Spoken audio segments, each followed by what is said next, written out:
Yo guys, this is Reinhardt, and yes, Dragon Flight PvP is not bad, and Unholy Decay does feel like Mist of Pandaria Decay more or less, where he can set up some good damage and some good plays. I'm playing right now actually a Rot Pandemic Cleave focus spec against this melee cleave. What I found out is actually more or less a Pandemic works really well against melee cleaves, and at the same time I'm using a defile where I drop it on the ground. I'm gonna try to spread my damage as much as possible, pop Unholy Blight, pop another defile on the ground, and try to spread as much damage as possible. I got a kick on the healer and I instantly swapped to him so we could dig in some more damage in. Now I'm noticing that I'm getting in danger because the other team is trying to blow me up, and as you guys know, Unholy Decay when he's getting traded by melee cleaves never feels really good. So I'm dropping Defile with a 90% snare, I'm popping my Disadvance, one of my charges, and I kited it out as much as I can.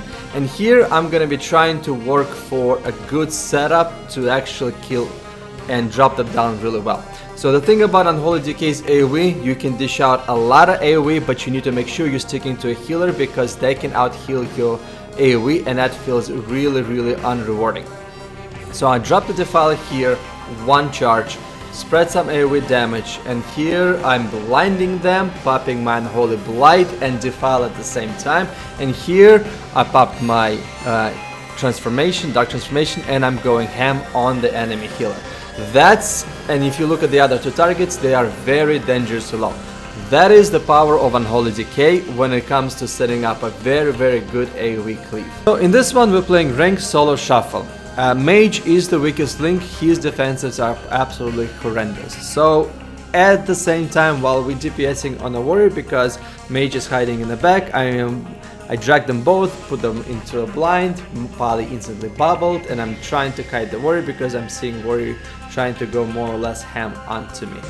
So with that said, while the warrior is still getting low, I guarantee you guys the kill target is going to be a mage. It's one of those things when you have the weakest link on your team, or weakest link out of all the ranked solo shuffle, the person that doesn't know how to play defensively, everybody just tries to duke it down on them.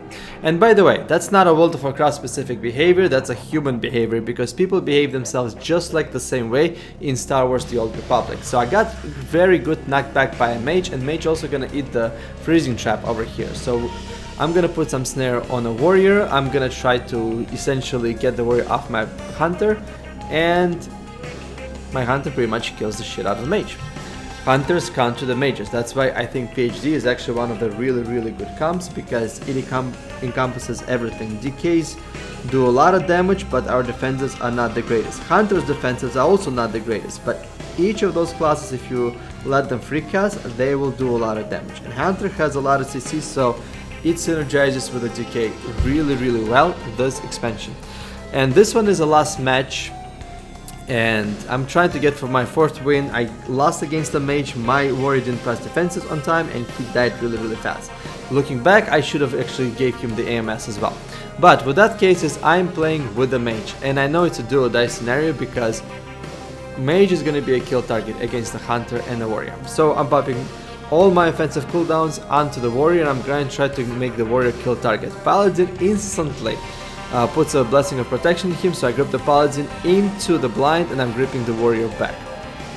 So I put my AoE grip as well to kind of keep the Paladin in the lines of sight, so my mage can actually CC the Paladin as well, or my priest. And yes, the Paladin actually feared the priest, feared the Paladin, and we're putting a good amount of damage onto the warrior, which is good. Our priest got Hammer of Justice, I got Asphyxiate on the warrior, trying to get my mage a bit of a breathing room. He put him into a stun, so I gripped him back. I'm trying to peel as much on the mage as possible, but keep in mind that every time you are peeling, it's also a big trade-off on your offensive. So I waited here for just a little bit to land the Mind Freeze onto a Paladin, and the warrior is getting relatively low.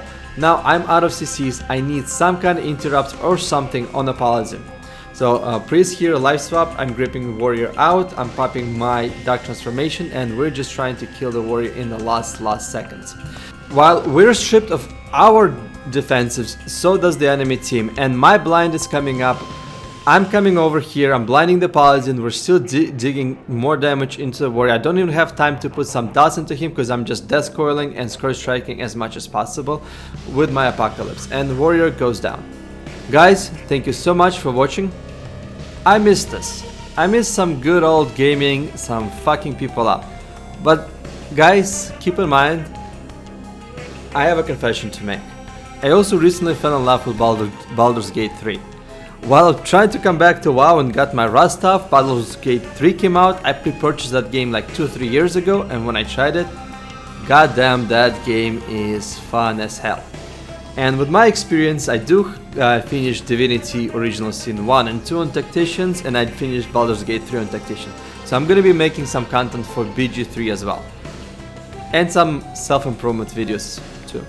Love you all. Missed you guys.